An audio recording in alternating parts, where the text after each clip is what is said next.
Three Boston Bruins were named to Olympic squads on Monday, and despite some risks, it's an honor of a lifetime that no one would pass up.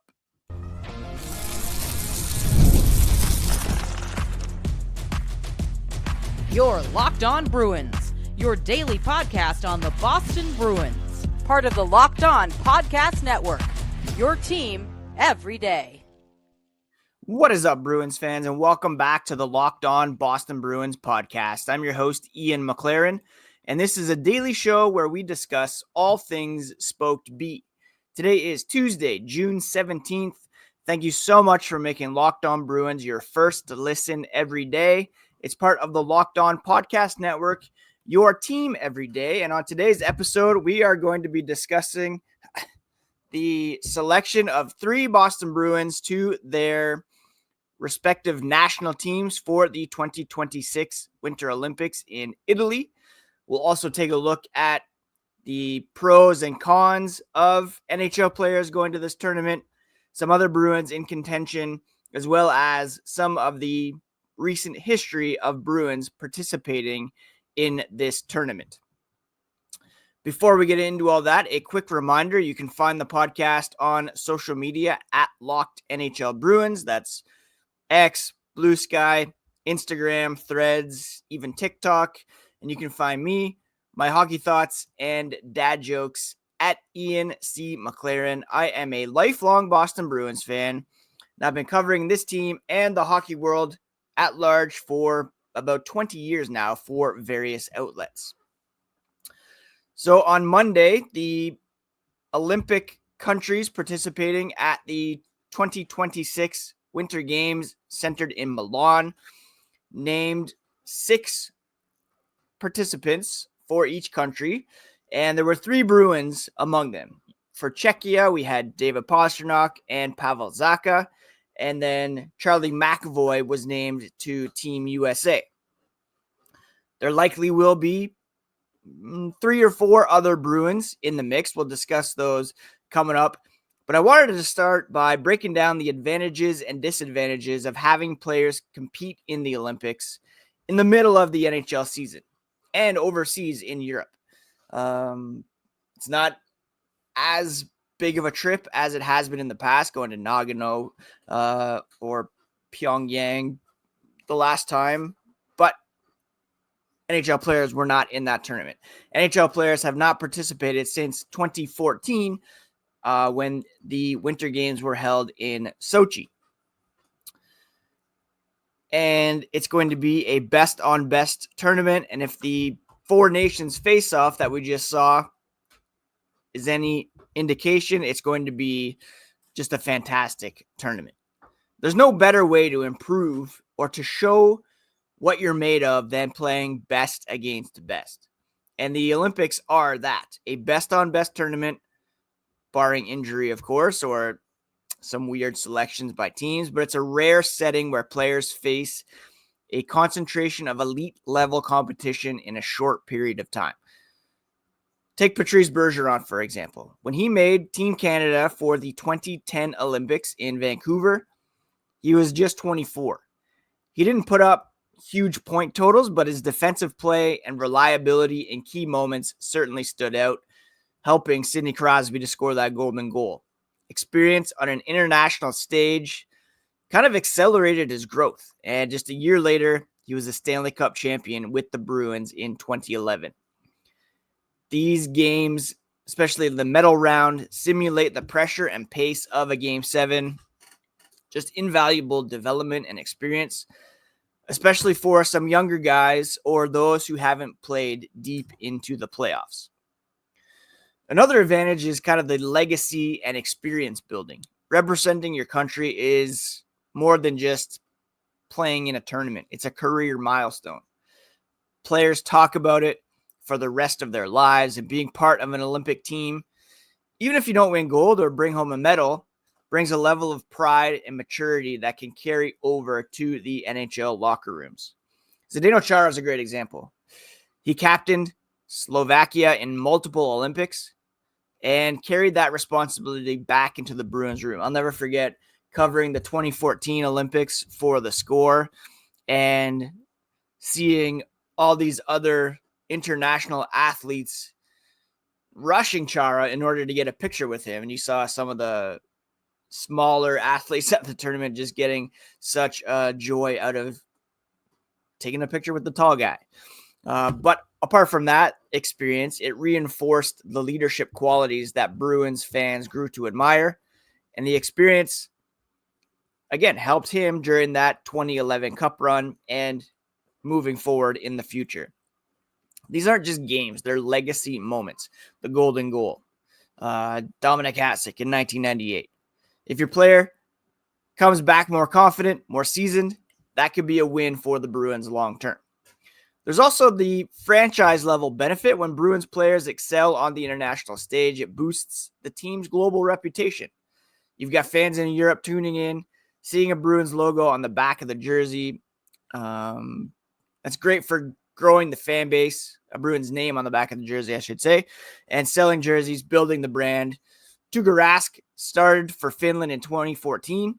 He helped backstop them to a bronze medal, shut out Team USA in the process, gave Bruins fans in Finland a reason to root for Boston, and it validated the Bruins' decision to build around him as their number one goalie.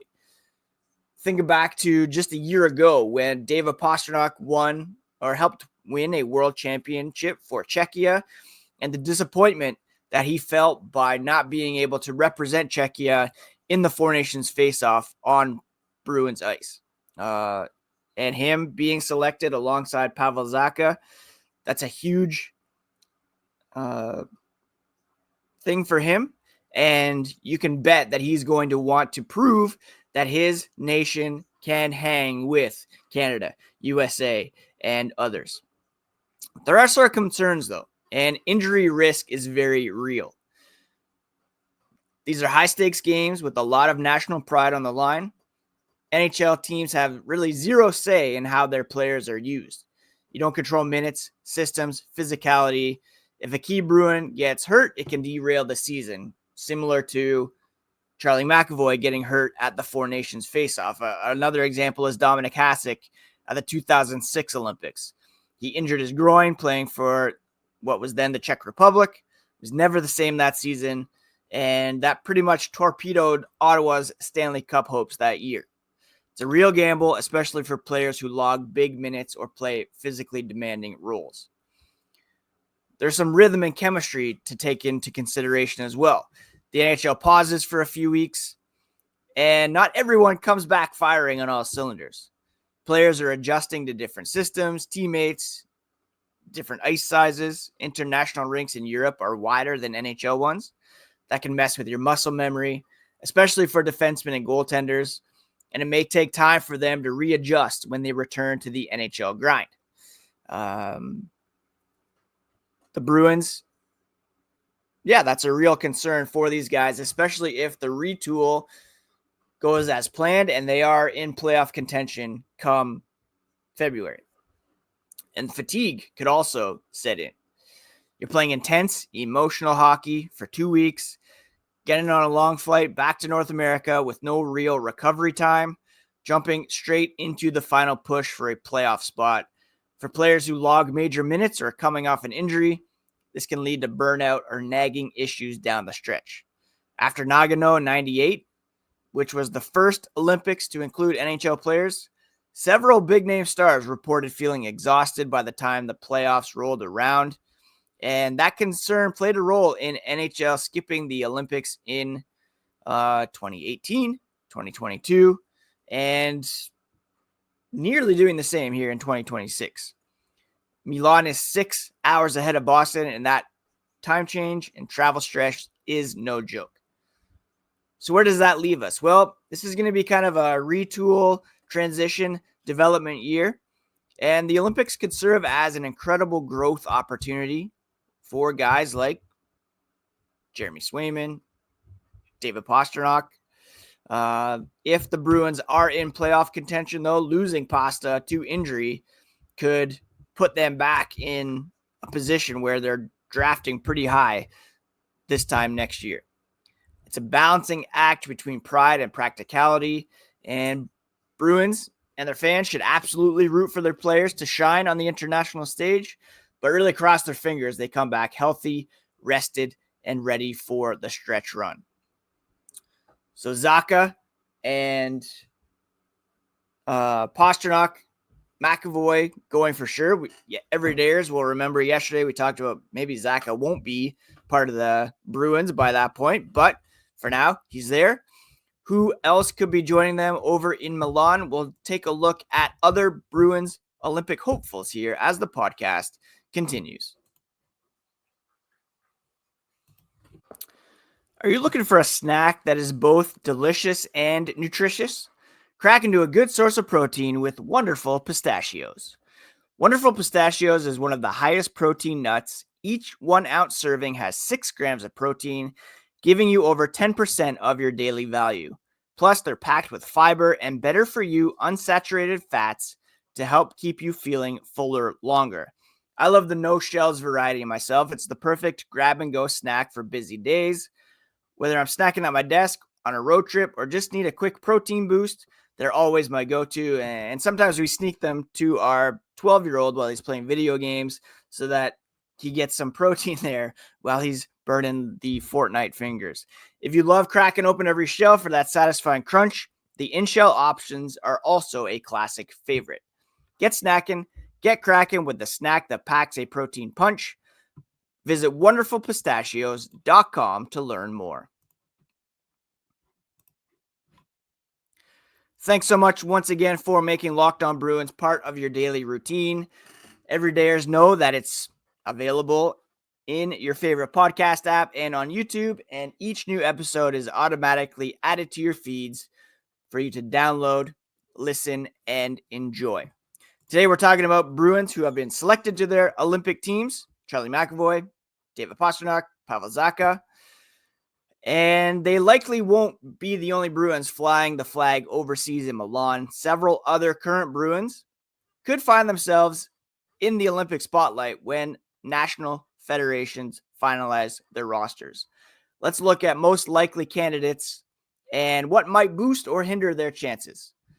Jeremy Swayman has a very strong case because he's fresh off backstopping Team USA to gold at the IIHF World Championship, where he posted a .949 save percentage and was named the tournament's top goaltender.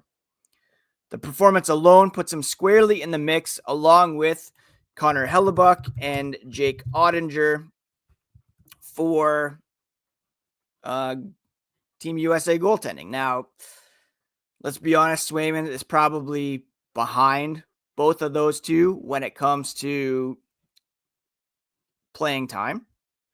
And sorry, his save percentage was .921, I should say. .949 in the championship game. But he has a real shot. He's emerging as an elite NHL starter, or he was anyways, prior to this past season. And his play at the World Championships showed us what he's capable of. He does have some tough competition, though. USA Hockey will probably favor Hellebuyck and Ottinger, and for good reason. Hellebuyck is coming off an MVP season, Vezina Trophy. But if he starts strong in 2025-26, it's hard to imagine him not at least being the third goalie on this roster. And if he keeps up his trajectory, he could push for at least a backup job. Now, and don't forget, Jake Ottinger pulled in his series against the Oilers. Pete DeBoer fired as a result. We'll see what he's able to do and how he can bounce back heading into this season as well. Elias Lindholm for Team Sweden. He had a bit of a down year statistically, but he remains a versatile two-way center, and he was excellent for Sweden at the World Championships as well, leading the tournament in goals. And I think only Pastrnak had more points.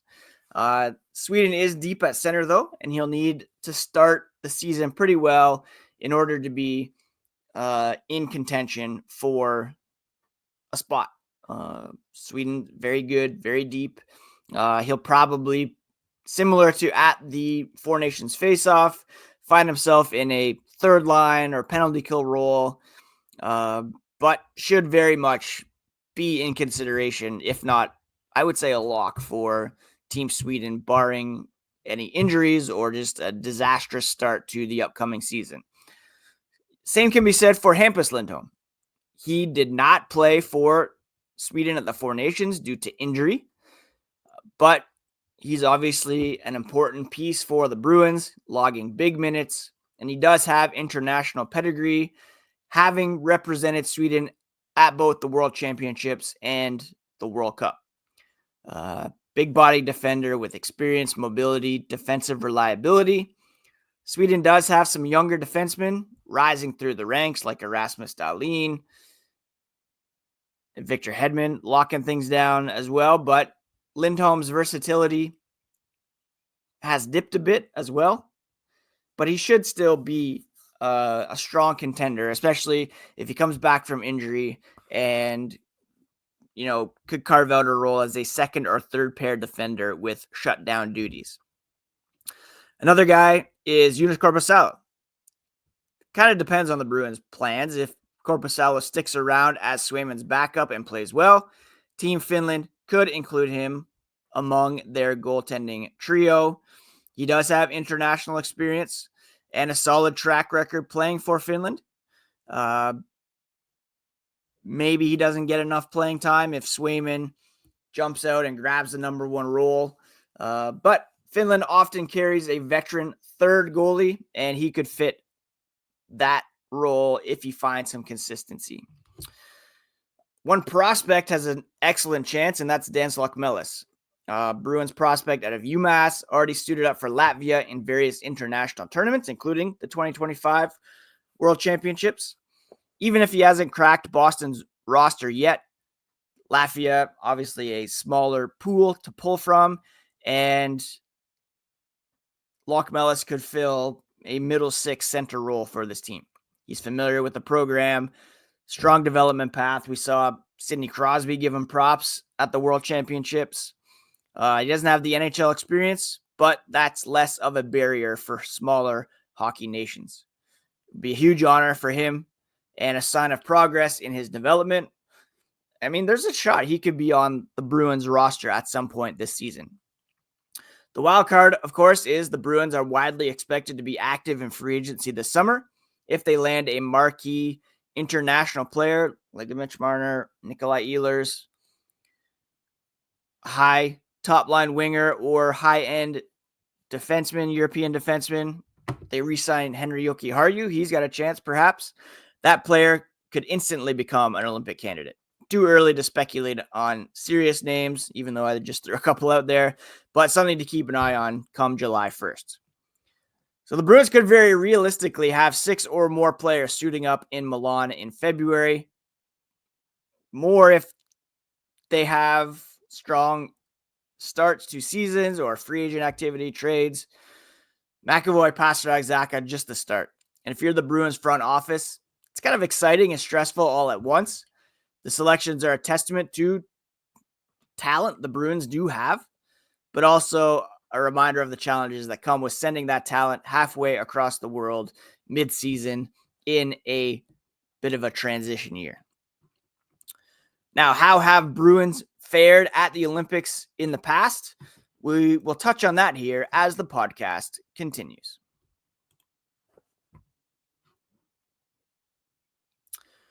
Now, I'm showing my age bit here, but I remember being so incredibly pumped when NHL players went to the Winter Olympics in 1998. It was in Nagano. Some of the games were at like 1, 2, 3 in the morning, but I would devotedly set my alarm, gladly arrive to school late, and watch these games. And the Bruins have had strong presences at the Winter Games, and the results have led to lasting impact on both international and NHL careers. I've already mentioned Patrice Bergeron with Team Canada. He played for Team Canada in Vancouver in 2010.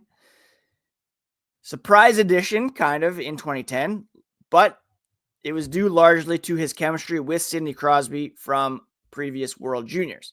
He played a bottom six role, but he was vital on draws and the penalty kill.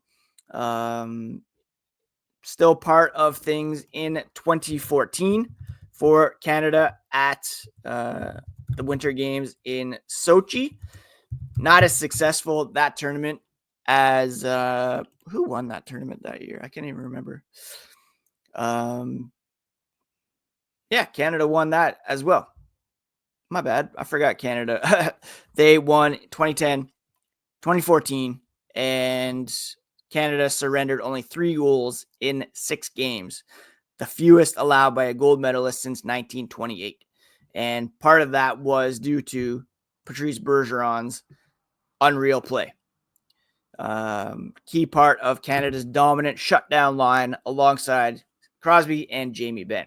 And his Olympic pedigree helped cement his reputation as an elite two-way forward, future Hall of Famer, one of only a few players who have won gold at World Juniors, World Championship, Stanley Cup, World Cup. Like, he just won everywhere. Zdeno Chara, 3-time Olympian. Slovakia's best finish was 4th in 2010. He was their captain, their spiritual leader, kind of a legendary figure walking around, especially in Sochi. He was the flag bearer for his country that year, even getting permission from the Bruins to arrive late to training camp to do so. And his powerful shot, size were known worldwide. He played huge minutes in each tournament, and his Olympic service elevated his international profile and highlighted his commitment to country and team leadership.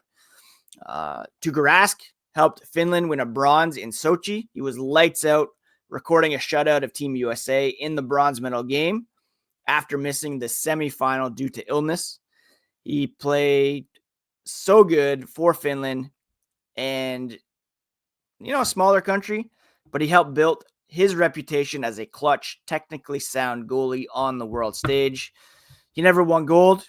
He never won Stanley Cup as a starter, but he proved time and time again he could rise to the occasion when playing for his country and for his team, something the Bruins fans know for sure.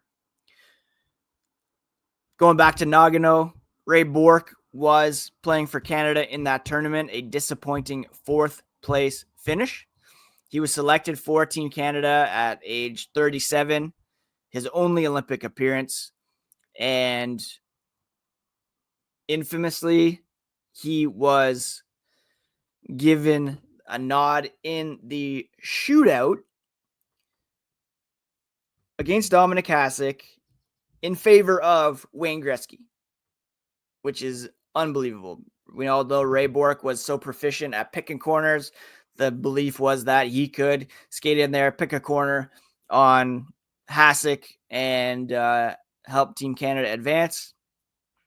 Ended up being an all-time blunder, and the result was disappointing, but Bourque's inclusion was a nod to his enduring excellence, and he would get his fairy tale ending with the Avalanche in 2001, not with Team Canada. Now, couple snubs or guys that didn't get to participate, Brad Marchand being one of them. He would have been a lock for Team Canada in 2018, but NHL players didn't participate. Same in 2022. He did star for Canada at the World Cup. He played for the Four Nations face-off, winning gold there. And he reiterated time and time again that he would love to go to the Olympics. And his performance so far in the Stanley Cup playoffs means he likely will represent Canada there, just not as a member of the Boston Bruins, very likely.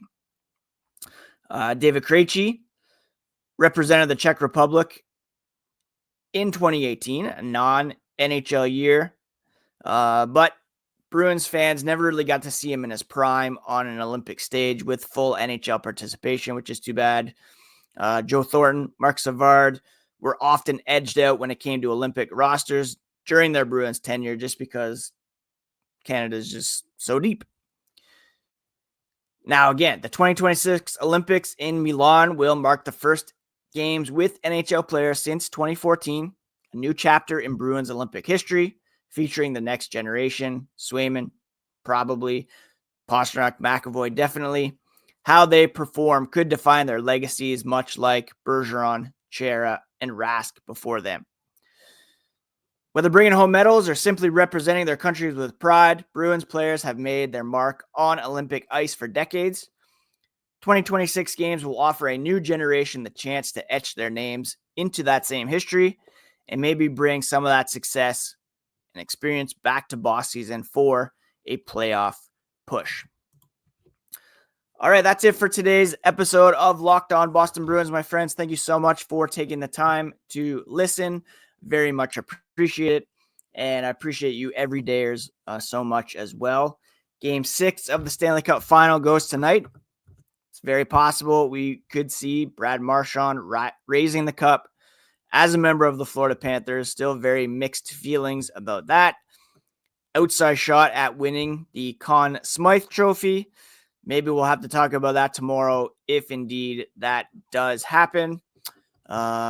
Otherwise, we will keep trucking with a look at mock drafts, what prospects are on the radar heading into the draft, which is just like 10 days away, and bringing you all the latest on trade reports and the like. Please do subscribe if you have not already. And also check out the Locked On NHL podcast next. Local analysis from the people who covered these teams day in and day out. There is no offseason here on Locked On. Daily league-wide stories that matter most with the local coverage you love from Locked On. It's available on YouTube or wherever you listen to podcasts. Please take care of yourselves, friends. Take care of each other, and we'll talk to you again here on the next episode of Locked On Boston Bruins.